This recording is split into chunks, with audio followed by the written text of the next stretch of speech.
Hi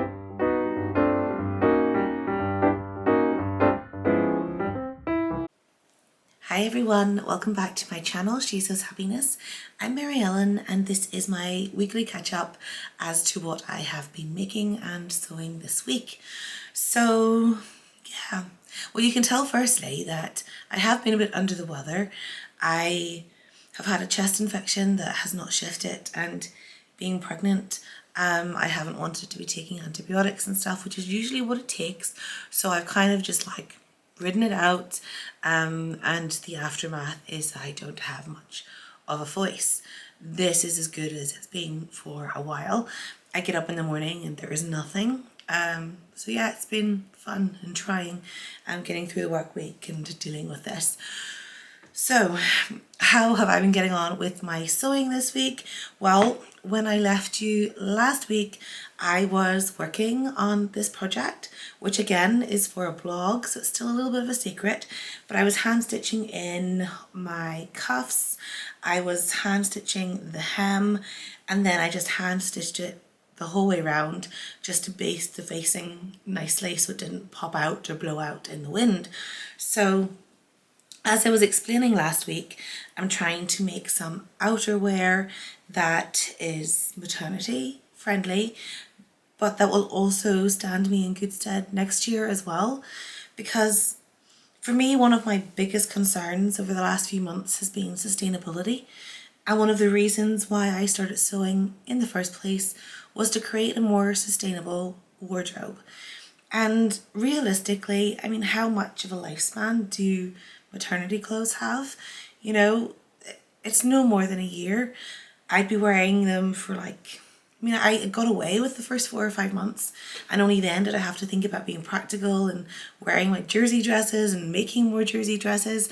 So, you know, you've got like 4 months while pregnant to think about these things, and a few months post-birth, I suppose, is really all it takes. So I decided personally I didn't want to be investing my time or my pretty fabrics making things that really did have only a short lifespan.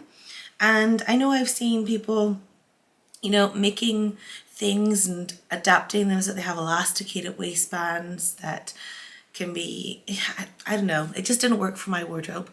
So for me, I mean, my style has always been, until the last few months, very classic silhouette, fit and flare, but really, really fitted at the waist to give me that silhouette that I'm looking for, or the illusion of the hourglass, I don't know, whatever way you want to put it.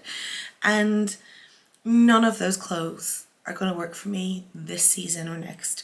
So for autumn and winter, I have had to think about things a little bit more carefully. And so this was the first project really that I focused on. So now I have a beautiful coat, which I will be finishing my blog post for, the Jenny Stitches blog this weekend. It's almost done. I just need to get some pictures in it, which I haven't yet because obviously I've been feeling miserable, which means I've been looking miserable. So nobody wants to take pictures when they're under the weather in that regard. So that was where I kind of left off with you last week. And then from there, I have come home from work most evenings and done a little bit of sewing. In fact, it's only now that it's hit the weekend that I've kind of slowed down, procrastinated, and got very little done. But I was coming in from work kind of energized and enthused, knowing that there's actually a need to sew at the moment, because everything in my wardrobe is not fitting me right now, because again, as I say, it was always really, really fitted. I mean, fitted to within an inch of my figure. And when I have been making clothes up until the last couple of months, I always kind of worked either with negative ease or zero ease, and if there was any at all, it was about half an inch to allow for going out for that extra special meal or something like that. So that's just how fitted my garments have been up until this point. So in a way, there's a couple of things. While there's a need to make stuff for now, I want that stuff to last. I want to be able to wear it next year, hence wearing a lot of jersey dresses and things like that at the moment. But also, The other thing for me is I miss making my fitted garments, because for me, half of the fun of sewing is the process of sewing and the process of fitting, of making the 312s that are necessary to get the fit just right. And there's no point in me doing that right now, because in 6-7 months time, I'm hoping to be back where I was. So there's no point in me putting that effort into something that's temporary. But I am finding that sewing has been a bit more boring for me over the last couple of months, which again is maybe a reason why I haven't achieved as much as I used to achieve. So sewing with jersey, I mean, I know some people are scared of it, but to me it's the most simple sew that you can do, especially because the fit is so much more forgiving. And as long as you get your key points like your bust apex, your shoulder, things like that, as long as you have those all in place, you know where you stand with those garments, and they're very forgiving and they will cover a multitude of sins if you need them to. But that's where I've been. So you can see behind me here one of my favourite ever patterns. So I wasn't supposed to use this pattern for this dress. I had originally intended to sew up this jersey, and I'll show you a little bit closer in a second. I was supposed to sew it up into a sew over Esme dress, and then I forgot that I bought that pattern and that I had it already sent off to be printed. I had the A0 copies, and it was only after I cut it out that I realised that it wasn't what I was supposed to do with that at all. But yeah, I've made myself 3 Colette patterns Monetta dresses, and this is a pattern, if you've been on my channel, watched any of my vlogs before, you'll know I absolutely love it. It's a go-to. I mean, I'm wearing one. It's the easiest thing to make and the easiest thing to wear, and right now that's what I need. So I made up my little dress, and then I had a little bit left over, so this will give you a close-up of the fabric. I then decided to stitch a mini sweater with this fabric. So here we have the Puppy and Jazz strawberry sweater. I mean, I think it's the 4th one I've made in the last 2-3 weeks, but it's such a lovely simple little pattern, and there's a nice close-up of all those little woodland animals, a little night scene. I thought the colours were absolutely beautiful. I've just added some black ribbing to make it more suitable for a boy, and there were no scraps and no waste involved, which is brilliant. It's not going to happen very often, obviously, with the kind of prints and stuff I wear. They're not really suitable for boys, but now and again I'm sure there will be the odd something that I can throw in. I just have to actually affix my label, and then that wee one's done. I've got so many labels that I've decided that while I'm making the baby clothes, we can use those up. And this is a really cute one here, which just says love you to the moon and back, which came in the Kylie and the Machine advent calendar last year, I think. So I just need to stitch that on properly, and that's that it'll make ready to be worn in a couple of months time. So as I say, however, I did make 3 of the Colette Patterns Monetta dresses, and I'll just show you. So this is the brushed viscose fabric that I bought from First for Fabrics recently, and I got it in this graphite shade. I got it in the pumpkin shade. There was a mulled wine, which I really wish I'd bought, but now it's sold out, unfortunately, as are many of the colours. But yeah, I've made up a couple more, and these, of course, are going to be staples in my wardrobe now for the next few months. But I've never felt a fabric just as soft or as pleasurable to wear. It is absolutely gorgeous, and I just wish they had a few more meters in stock of some of the other colours, because I would go back and buy some more. There's a couple of them left. I mean, there's a nice forest green, there's a navy and things like that, and possibly I will get those. It's just there was the mulled wine, I think, was my favourite, and there is none of that left. So, but it's definitely worth going checking out, because that is the coziest, most beautiful fabric I've sewn with in a long time in terms of jersey. So from there, I have this weekend set aside a wee bit of time, and I have been making You can probably guess just by that neckline. I've been making the charm patterns Rita Bows, and this is a beautiful fabric, so it's a bit wrinkly because I've been sewing with it, but you can see the gorgeous colours. So that's a really deep navy with those kind of almost frosted colours of burgundy, purple and green. And yeah, I'm just making myself a Rita blouse dress hack. So I've got the sleeves, which I have slightly lengthened just because it's that time of year. This pattern does come with a bishop sleeve expansion pack, and I've made the bishop sleeve before. The reason I haven't on this occasion is because I am going to be layering this. You know, we're in autumn now, I'm in Ireland, and I don't want to try and put a bishop sleeve under a cardigan or a coat or anything like that. So I've simply lengthened it slightly so that it is sitting here rather than here. And it's a simple adjustment, but it makes it a bit more wearable for me as well.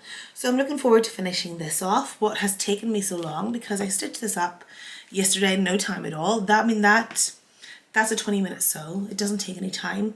The shaping all comes from some gathers.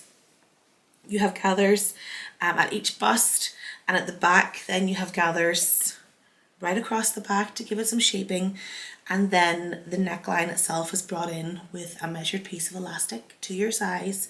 The same with the little cuffs on the sleeves. What took me so long in actually getting around to putting it together today, and I'm about to stitch the skirt onto it, is that cutting out is still a horrible chore for me. I'm getting no pleasure from it whatsoever. And yeah, I deferred by about 24 hours. So it's taken me that length of time just to get to the point to cut it out. Just with the slipperiness of viscose, my back getting sore, it's a pain cutting out the larger pieces. But I've done them, they are here in a little ball. It doesn't look very attractive. It'll be beautiful when it's finished. But it is there and it's ready to go, and I should hopefully get that finished tonight and then let it drop for a couple of days before I hem it, because obviously with the viscose it's going to drop quite dramatically and unevenly, and nobody wants an uneven hem, do they? Then the next thing I have here is a cardigan which I've cut out, and this will be then what I work on the next couple of evenings when I get home from work. It is a coatigan actually, but it's with this quite heavy ribbing, not ribbing, but ribbed jersey. And again, it's like a rusty colour. That's one of the palette colours I go for this time of year, hence the hair.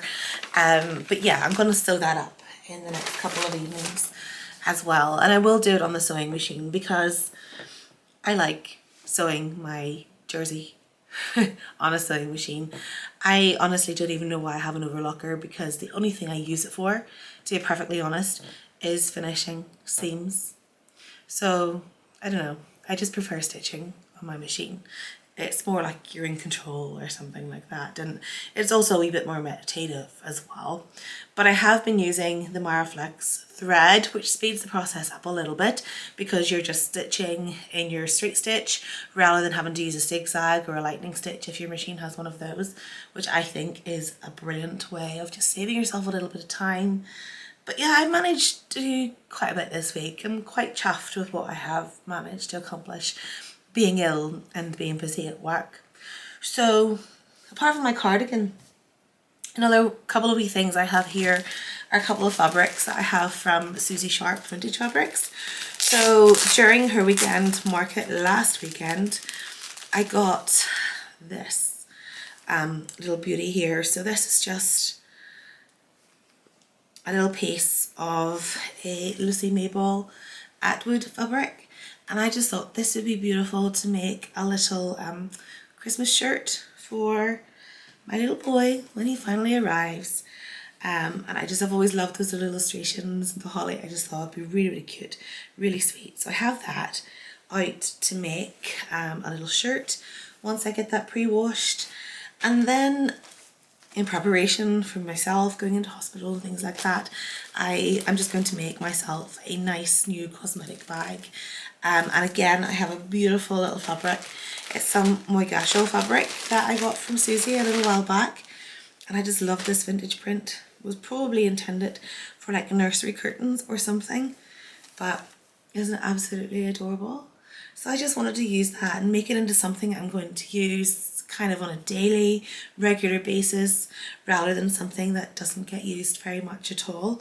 So that's why I've pulled that out, and that's to make something sweet and quite utilitarian for myself, just because I love that fabric.